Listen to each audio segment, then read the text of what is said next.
Selamat malam Bapak Ibu dan saudara yang terkasih. Puji Tuhan, kita pada malam hari ini kita bersama-sama membangun ibadah keluarga di klaster masing-masing. Tapi kami percaya Tuhan tetap beserta kita sepanjang waktu dan masa. Salam sembah dan damai sejahtera Kristus Tuhan. Kita juga mengucap syukur di hari yang baik dan yang berkenan di hadapan Tuhan Yesus atas segala keselamatan dan anugerah-Nya. Pujilah Tuhan, hai jiwaku, aku hendak memuliakan Tuhan selama hidupku. Bermazmurlah bagi Allah kita, itu baik, bahkan indah, dan layaklah memuji Dia. Sebab Dialah yang menciptakan dan memelihara seluruh ciptaannya dengan kasih yang tak berkesudahan. Salam damai sejahtera Tuhan Yesus menyertai umat-Nya. Amin.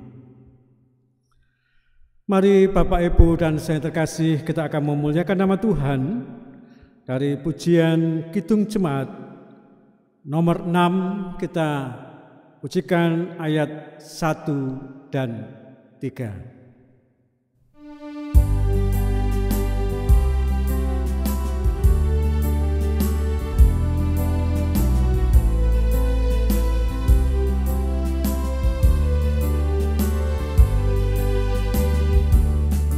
Hai, masyurkanlah Allahmu kudus, besar namanya, maklumkan terus, agungkanlah Dia yang jaya, megah, kekal dan mulia kerajaannya.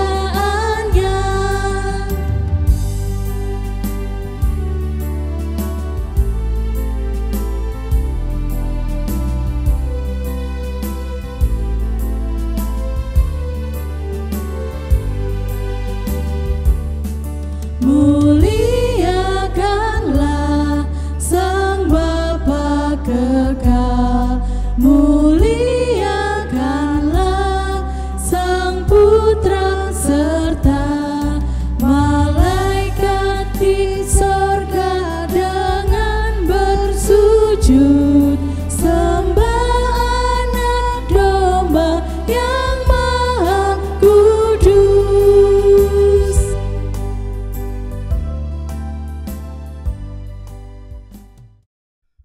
Bapak Ibu dan saudara terkasih, ada nats pembimbing pada malam hari ini yang menuntun kita di dalam persekutuan ibadah keluarga, terambil dari kitab Mazmur 16 ayat 1 sampai 2, yang demikian firman Tuhan.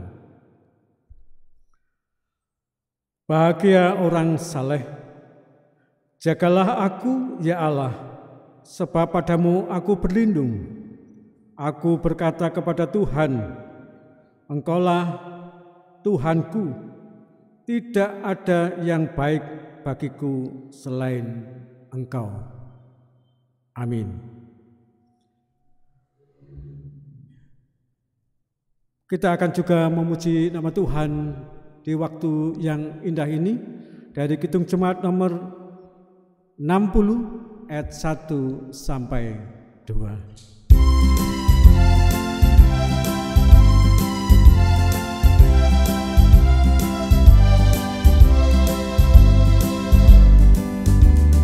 Hai makhluk alam semesta, Tuhan Allahmu pujilah. Haleluya, haleluya. Surya perkasa dan terang, chandra kartika cemerlang. Puji Allah tiap kala. Haleluya, haleluya.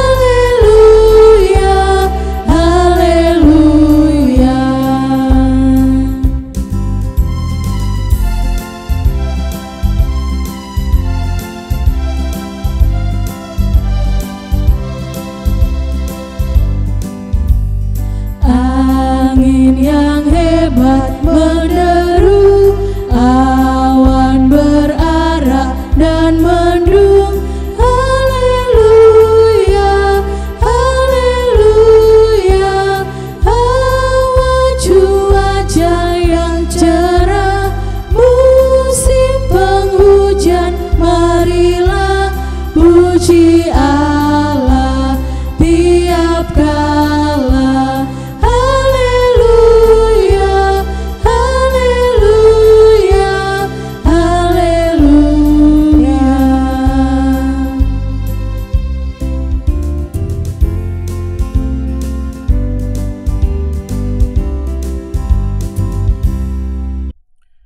Mari Bapak Ibu dan saudara terkasih, kita akan bersama-sama membaca, mendengarkan dan merenungkan firman Tuhan. Sekaligus kita akan berusaha bersama-sama melakukan dan melaksanakan dalam kehidupan kita sehari-hari sesuai dengan kehendak Tuhan. Kita akan membaca firman Tuhan dari kitab Efesus 5. Kita baca ayat 1 dan 6. Sebelum kita akan membaca, mari kita mempersiapkan diri, kita akan masuk di dalam doa. Terima kasih ya Bapa, pada saat ini Tuhan boleh kumpulkan kami satu dan membentuk suatu persekutuan yang indah di hadapan-Mu Tuhan. Dalam kelompok kecil kami boleh memuji nama Tuhan di dalam ibadah keluarga. Ya Tuhan, kami juga berharap penuh Engkau datang di tengah-tengah kami. Engkau memimpin kami dengan roh hikmat-Mu yang mulia Tuhan. Sehingga di dalam kami bersama-sama membangun ibadah ini, sekaligus merenungkan firman Tuhan, boleh kami mengerti akan kehendak-Mu. Tuhan Yesus, Engkau kuasai ruangan, waktu, dan situasi saat ini. Betul-betul Engkau boleh berikan kami damai sejahtera dari Allah.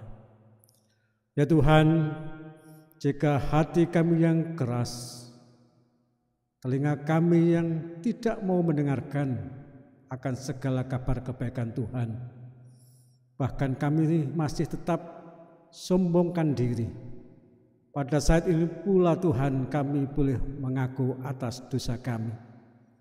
Dan Engkau kuasai kami Tuhan dengan kendali Roh Kudus-Mu.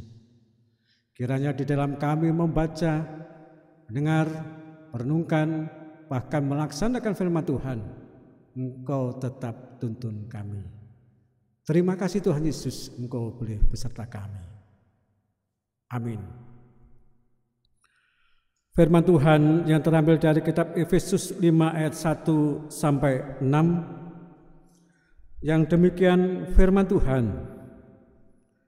Hidup sebagai anak-anak terang. Sebab itu jadilah penurut-penurut Allah seperti anak-anak yang kekasih. Dan hiduplah di dalam kasih, sebagaimana Kristus Yesus juga telah mengasihi kamu dan telah menyerahkan dirinya untuk kita sebagai persembahan dan korban yang harum bagi Allah. Tetapi percabulan dan rupa-rupa kecemaran atau keserakahan disebut saja pun jangan di antara kamu, sebagaimana sepatutnya bagi orang-orang kudus. Demikian juga perkataan yang kotor, yang kosong, atau yang sembrono, karena hal-hal ini tidak pantas. Tetapi sebaliknya, ucapkanlah syukur. Karena ingatlah ini baik-baik, tidak ada orang sundal, orang cemar, atau orang serakah, artinya penyembah berhala, yang mendapat bagian di dalam kerajaan Kristus dan Allah. Janganlah kamu disesatkan orang dengan kata-kata yang hampa, karena hal-hal yang demikian mendatangkan murka Allah atas orang-orang durhaka. Amin. Mari Bapak Ibu dan saudara terkasih, kita akan bersama-sama masuk di dalam pujian bagaikan bejana siap dibentuk.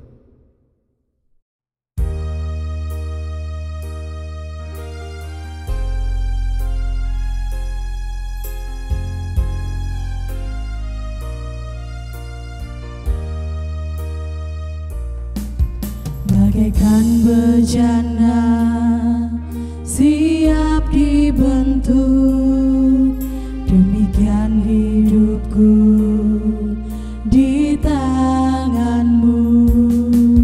Dengan urapan kuasa Roh-Mu, ku dibaharui selalu. Jadikanku alat dalam rumah-Mu, inilah hidupku di tangan-Mu. Bentuklah turut kehendak-Mu, pakailah sesuai rencana-Mu. Ku mau seperti-Mu, Yesus, disempurnakan selalu dalam segenap jalanku, memuliakan nama-Mu.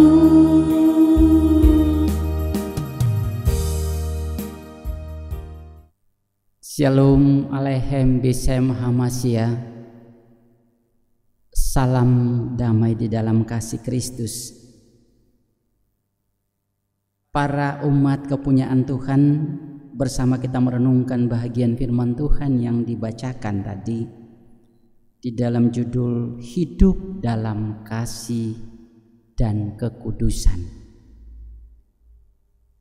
Kekasih Tuhan, bahagian yang mengawali bacaan kita tadi tentunya pasal 4 ayat 17 sampai 32 menyampaikan atau menginformasikan bahwa para pengikut Kristus disebut sebagai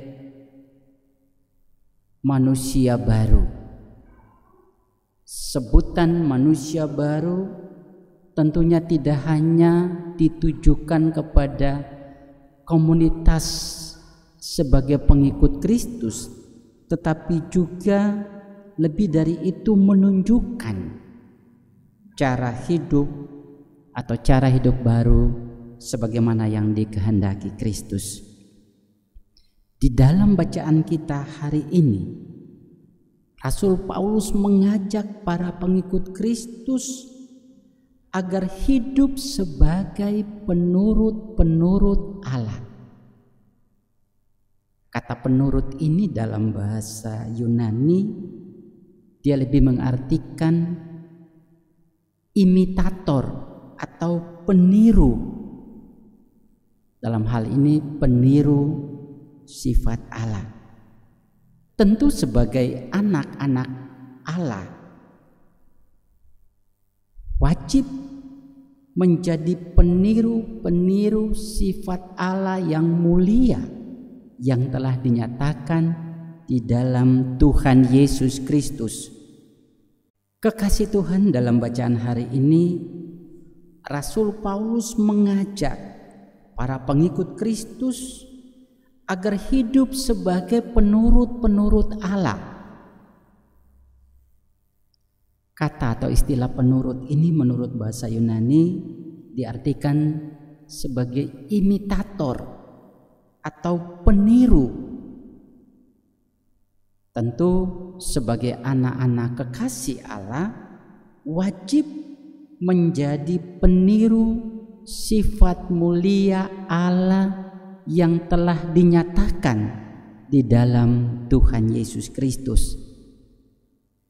Oleh karena itu dalam bacaan kita di hari ini kita akan melihat dua sifat Allah yang patut kita teladani. Yang pertama, hidup dalam kasih. Kasih itu adalah wujud kebaikan Allah kepada manusia dan dunia. Gambaran kasih sempurna adalah saat Tuhan Yesus menyerahkan hidupnya untuk dikorbankan demi keselamatan manusia. Sehingga kita yang hidup oleh pengorbanannya haruslah mencerminkan kasih Allah yang menebus. Tak ada cara yang terbaik untuk membuktikan kebaikan Allah kecuali mewujudkan kasih dan kebaikan itu dalam kehidupan nyata. Mengapa? Karena Allah memutuskan untuk menyelamatkan manusia bukan semata karena kebaikannya, tetapi juga karena kasih-Nya. Memang sepintas, hampir tak ada perbedaan arti antara kebaikan dan kasih. Namun secara prinsip jelas sekali perbedaannya. Ketika Rasul Paulus berkata, "Dan sekalipun aku membagi-bagikan segala sesuatu yang ada padaku, bahkan menyerahkan tubuhku untuk dibakar, tetapi jika aku tidak mempunyai kasih, sedikit pun tidak ada faedahnya bagiku." Ayat ini mau menyampaikan bahwa seseorang berbuat baik belum tentu karena ia mengasihi. Banyak perbuatan baik disertai dengan pamrih atau berakhir dengan seseorang menguasai seseorang lain atau kelompok-kelompok tertentu, bahkan mengorbankannya. Sebaliknya, seseorang yang mengasihi pasti dia akan berbuat baik. Bahkan bukan saja berbuat baik, tetapi dia ikhlas untuk menerima respon balik sekalipun itu menyakitkan, tetapi dia menerimanya dengan sukacita. Kekasih Tuhan, dari pengertian di atas kita mengenal dua model perbuatan baik.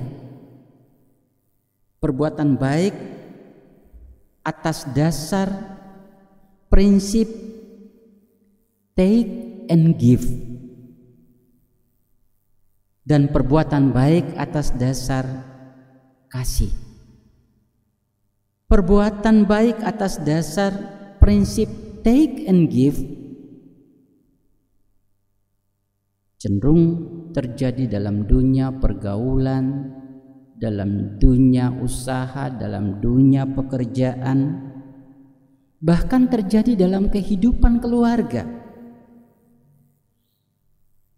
Artinya kebaikan-kebaikan yang berlangsung di antara sesama manusia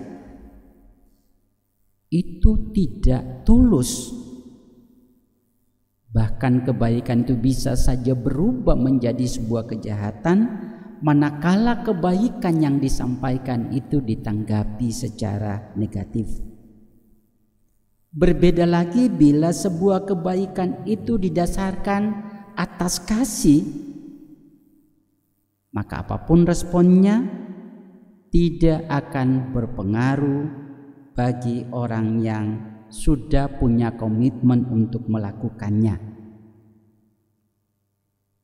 Misalnya saja Bapak Ibu Saudara kekasih, bila atas dasar kasih suami mencintai istri, maka seburuk apapun sikap dan perilaku seorang istri tidak akan mengubah cintanya menjadi sebuah kebencian.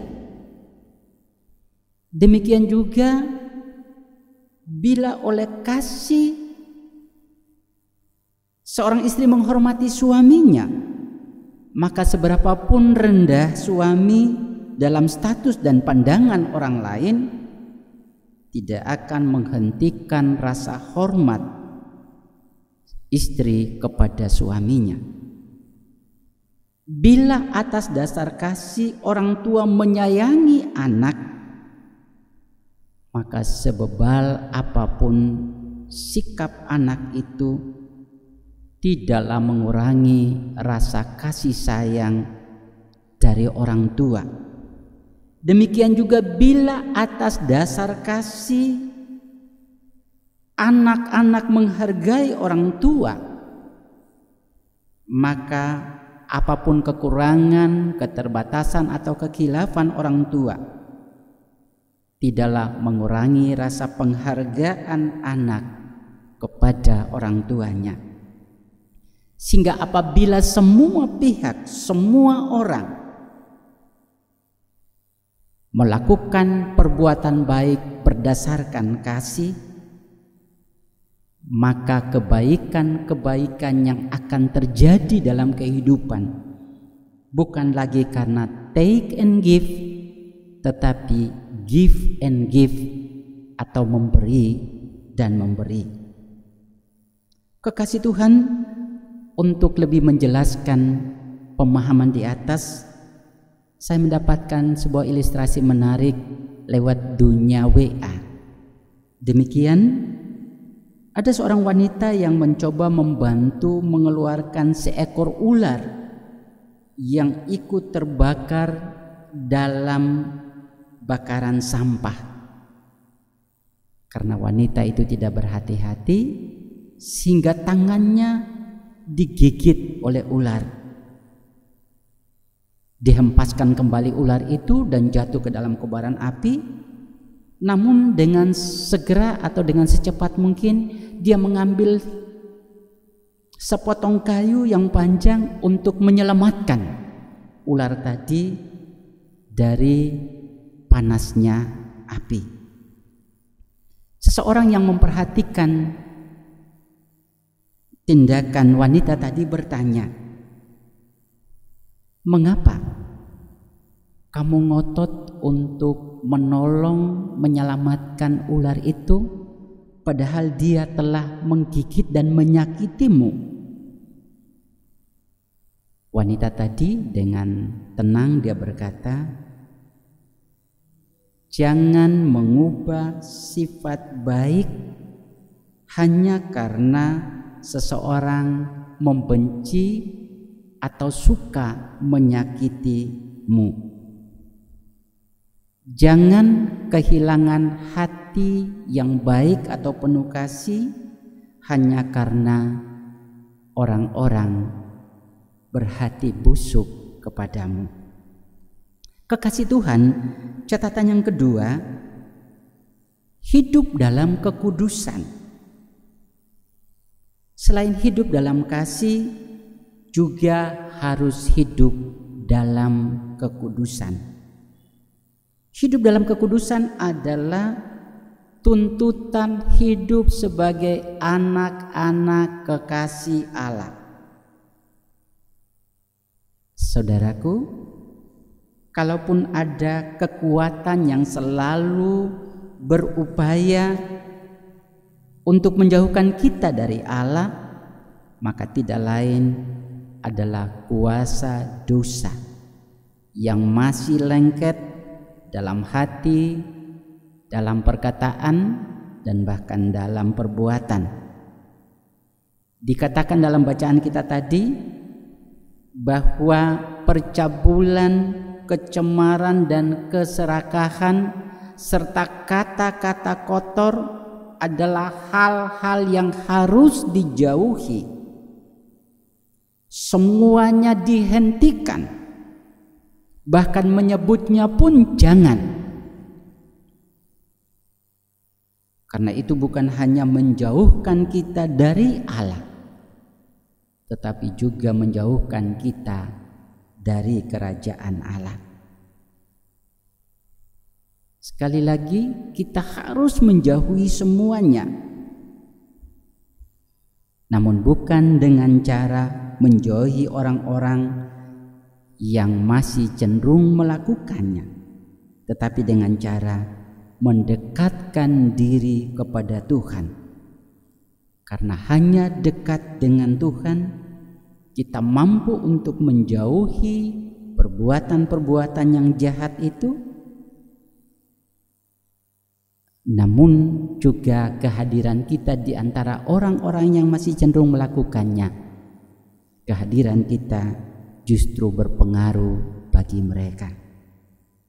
Kekasih Tuhan, hidup kasih dan hidup kudus memang tidak menarik, tidak menguntungkan, tidak menyenangkan, bahkan membuat kita cenderung dijauhi, disepelehkan, diremehkan, dan seterusnya. Namun itu harga yang harus dibayar demi eksistensi kita sebagai anak-anak kekasih Allah yang berhak menerima kerajaan yang telah disediakan. Hidup kasih dan hidup kudus adalah karakter hidup anak-anak kekasih Allah yang harus dipraktekkan dalam segala situasi kehidupan. Tuhan memberkati. Amin. Mari Bapak Ibu, saudara-saudara kekasih Tuhan, kita masuk dalam saat teduh untuk merenungkan sabda Tuhan yang baru saja kita dengarkan. Kita masuk dalam saat teduh.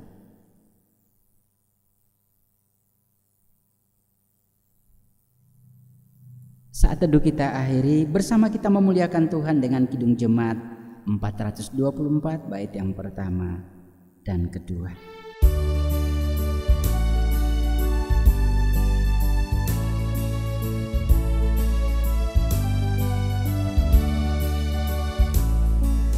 Yesus menginginkan daku bersinar baginya,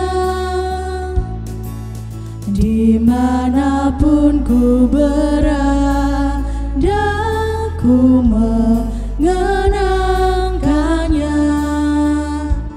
Bersinar, bersinar,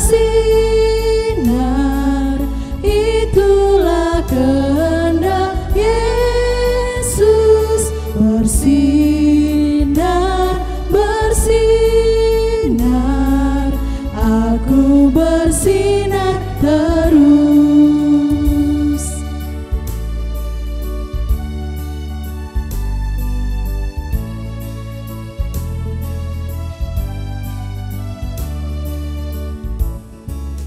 Yesus menginginkan daku menolong orang lain, manis dan sopan selalu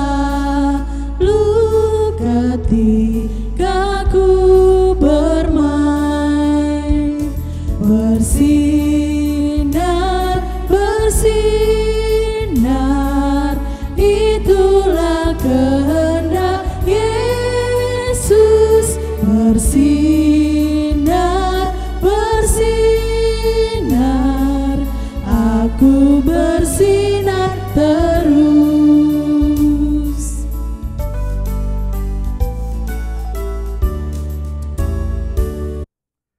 Kita akan masuk di dalam doa syafaat. Mari kita fokus secara pribadi, kita mengambil waktu biarlah Tuhan mendengar akan segala doa kita bersama. Mari kita berdoa. Terima kasih Tuhan, Engkau sepanjang waktu telah sertai kami semua. Bahkan di dalam ibadah keluarga ini, Engkau tetap berkati kami dengan keselamatan. Sekaligus dengan tuntunan Roh Kudus-Mu, kami boleh mengerti akan maksud Tuhan untuk kami bisa berbuat lebih baik lagi. Sering Tuhan kami berbuat munafik. Kami mengatakan berbuat baik, tetapi dalam hal lain kami belum bisa berbuat baik. Kami sering memiliki maksud dan tujuan yang tidak sesuai dengan kehendak kami. Kami berbuat baik, tapi kami punya maksud tertentu, dan kami mengambil untung dari maksud itu. Ya Tuhan, kiranya dengan firman Tuhan Engkau ingatkan kami semua, hidup kami boleh kudus di hadapan Tuhan, dan semakin hari Engkau bentuk hidup kami. Kami berdoa untuk pemerintahan kami yang ada di Indonesia Tuhan, mulai dari pusat sampai ke daerah-daerah, bahkan sampai di tingkat RT RW. Kiranya Tuhan boleh berkenan pada para pejabat yang memiliki tugas dan kewenangan untuk bisa menata pemerintahan kami, bahkan masyarakat kami yang saat ini menerima pandemi 19 yang saat ini kami boleh menderita olehnya. Tapi kami bukan kecil hati Tuhan, Engkau tetap kuatkan kami semua, Engkau tetap teguhkan kami, sehingga kesetiaan kami tiada luntur di hadapan Tuhan. Dan kami pun juga berharap, biarlah dengan kehati-hatian kami dan kesetiaan kami ini di hadapan Tuhan, Engkau boleh alihkan sakit penyakit ini, pandemi COVID-19 ini, menjadi sukacita yang mulia di hadapan Tuhan. Tuhan, kami juga berdoa untuk anak-anak kami yang saat ini masuk sekolah, namun tertunda harus belajar di rumah secara daring. Engkau tetap berkati mereka Tuhan, Engkau berikan roh kepintaran, Engkau jauhkan dari roh kenakalan. Tapi kami percaya juga Tuhan akan tetap berikan semangat di dalam belajar anak-anak kami. Kami serahkan juga untuk orang tua kami di usia lanjut, kiranya Engkau tetap kuatkan secara jasmani dan rohaninya. Engkau tetap hibur Tuhan, dan terlebih lagi Tuhan tetap berikan semangat. Kami juga berdoa Tuhan untuk anak-anak kami generasi muda yang usia produktif, untuk bisa memilih tempat kerja, bahkan jenis pekerjaannya sesuai dengan kehendak Tuhan. Tuhan Yesus, kami juga akan usai dalam ibadah pada malam hari ini. Kiranya Tuhan tetap menyertai sepanjang waktu kami, bahkan waktu istirahat kami, dan membaringkan jiwa raga kami. Tuhan tetap jaga. Tuhan, kami juga mengucap syukur, kami boleh kumpulkan sedikit persembahan yang kami boleh bawa. Kau berkati Tuhan, dengan persembahan ini boleh kudus, dan Tuhan juga akan lipat gandakan setiap rezeki dalam setiap pekerjaan kami. Terima kasih Tuhan Yesus atas segala penyertaan dan karunia-Mu. Amin. Para kekasih Tuhan, sesaat lagi kita akan mengakhiri seluruh rangkaian ibadah dan penyembahan kepada Tuhan. Kita tetap mengimani bahwa kita dipanggil untuk menjadi penurut-penurut Allah, teladan-teladan yang memperlakukan kasih dan kebaikan Tuhan dalam kehidupan bersama. Arahkan hati, pikiran, dan hidup saudara kepada Tuhan, dan bersama kita menerima berkat Tuhan. Allah sumber segala kasih karunia yang telah memanggil kamu dalam Kristus kepada kemuliaan-Nya yang kekal, akan melengkapi, meneguhkan, menguatkan, dan mengokohkan kamu. Dialah yang mempunyai kuasa sampai selama-lamanya. Amin.